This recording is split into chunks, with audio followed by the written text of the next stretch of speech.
Let me ask you this. What if the key to happiness isn't hidden in your past, but in your ability to embrace the present and let go of the need for approval?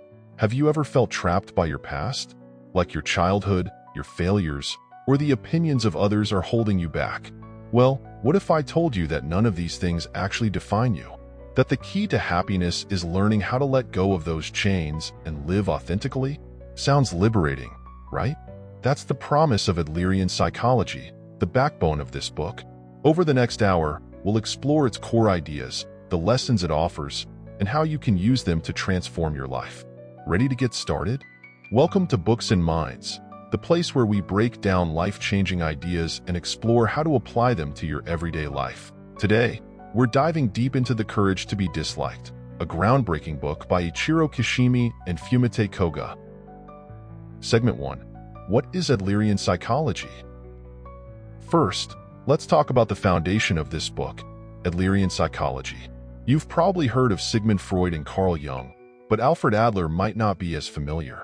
Adler broke away from Freud's ideas, especially the focus on past traumas.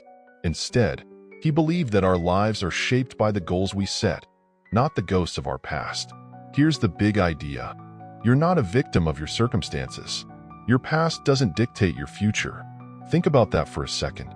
How often do we blame our failures on our upbringing, bad luck, or mistakes from years ago?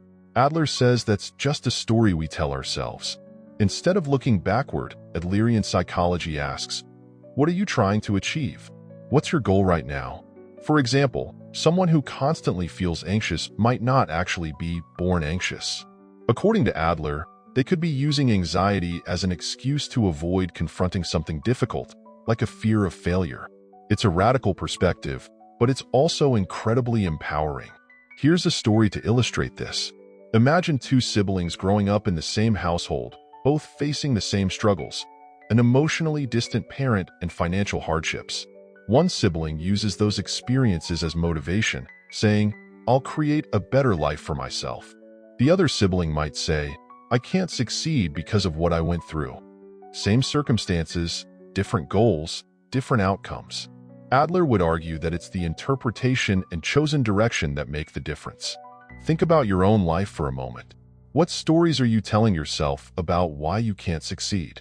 Write them down. Then ask, are these facts or are they excuses?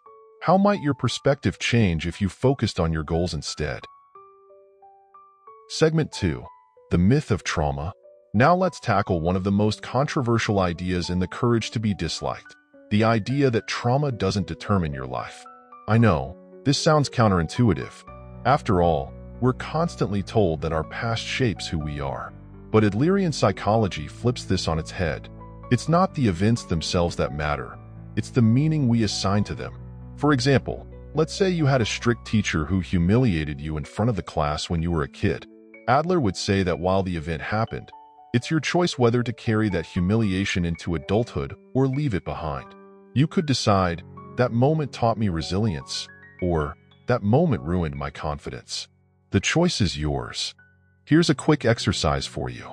Think about a memory you've held on to, good or bad. Ask yourself, how has this event shaped my life? What goal does it serve now? If you find that it's holding you back, consider rewriting its meaning. Segment 3. All problems are interpersonal problems. Adler makes another bold claim. All problems are interpersonal problems. At first, this sounds like an overstatement, but when you dig deeper, it starts to make sense. Think about the last time you were upset. Was it because someone didn't meet your expectations? Maybe your partner forgot an anniversary, or a coworker didn't pull their weight on a project. Adlerian psychology argues that these frustrations stem from how we relate to others and our expectations of them. One way to address this is through what Adler calls the separation of tasks. It's a fancy way of saying, stay in your lane. Your job is to handle your tasks, your responsibilities, and let others handle theirs. For instance, if someone criticizes you, that's their task. You don't have to carry the weight of their opinion. Similarly, you can't control how others feel about your decisions. Your only task is to live authentically, true to your values. Imagine you're a painter. One person might love your art, while another might hate it. Adler would say, that's none of your business. Your task is to paint, not to manage other people's reactions. How freeing is that? What's one area of your life where you're carrying someone else's task? Let it go. Focus on what's truly yours. Segment 4. The Courage to be Disliked. Here's where the book gets its title, The Courage to be Disliked. This is probably the hardest lesson to learn. Adlerian psychology teaches that to live authentically, you have to accept that not everyone will like you. Now, this doesn't mean you should intentionally upset people.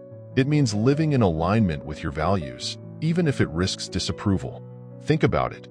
How often do we sacrifice our happiness for the sake of being liked? We say yes to things we don't want to do. We hide parts of ourselves to fit in. But true freedom comes when you stop chasing external validation and start living for yourself. Segment 5. Finding Meaning in Life. Adler also challenges us to think about the meaning of life. Spoiler alert. He says life has no inherent meaning. But don't worry, that's not a bad thing. According to Adler, it's our job to create meaning through contribution. Whether it's helping others, pursuing a passion, or simply being kind, meaning comes from what we give to the world. So, ask yourself, what do I want to contribute? How can I add value to the lives of those around me? Putting it all together. So, what does all this mean for you? Your past doesn't define you. All problems are rooted in relationships, but you can manage them by focusing on your own tasks. Happiness comes from living authentically and having the courage to be disliked. And life's meaning is something you create through contribution. I hope this episode has inspired you to rethink how you approach your life and relationships. If you take one thing away, let it be this.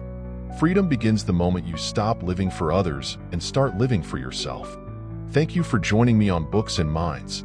Don't forget to subscribe and share this episode if it resonated with you. Until next time, take care and keep growing.